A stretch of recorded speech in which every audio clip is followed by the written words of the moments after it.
থেকে একটি আদুরে ডাক শুনতে গিয়ে কবে যে কোথায় চলে গিয়েছে বালক।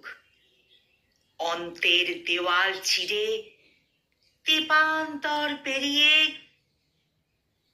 ঘাস ফুলের প্রেমকে আঁকড়ে ধরে বেঁচে আছে স্যাঁতস্যাঁতে মাটির মতন। কখনো খরা এসে শুকিয়ে যায়, চৌচির হয়ে যায়, ঠাহর করতে পারে না। স্নিগ্ধ দোলে মেহগনির মতো উঠতে গিয়ে থেমে যায়, থমকে দাঁড়ায়। সন্ধ্যার আকাশে ক্ষুধার্ত কাক যেমন ছুটে বেড়ায় দিশেহারার মতন, তেমনি ক্লান্ত পরিশ্রান্ত মাঝি বাড়ি ফেরে খেয়া পারাপার শেষে। কিন্তু বালক ফেরে না, বসে থাকে। সন্ধ্যা কালো হয়ে আসে, আরো আরো কালো। ঠিকানাহীনের মতো উদ্দেশ্যহীন এই পথ ফুরোয় না আর। পুরনো কিছু পিছু ডাকে,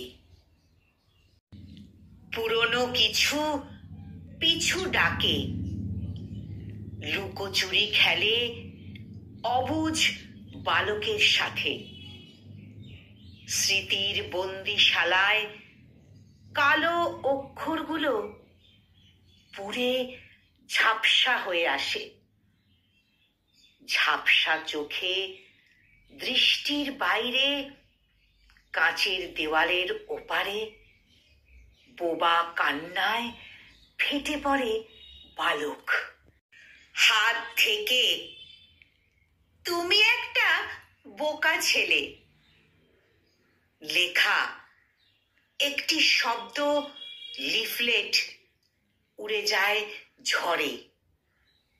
কাল বৈশাখী আসে ইউক্যালিপটাস বেয়ে, মেহগনি, তাল, জারুল ও অলকানন্দার ওপর আছড়ে পড়ে এবং নিঃশেষ হয়ে যায়।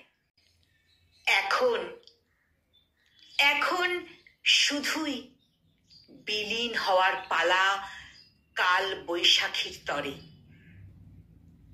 এখন শুধুই বিলীন হওয়ার পালা কাল বৈশাখীর তরে।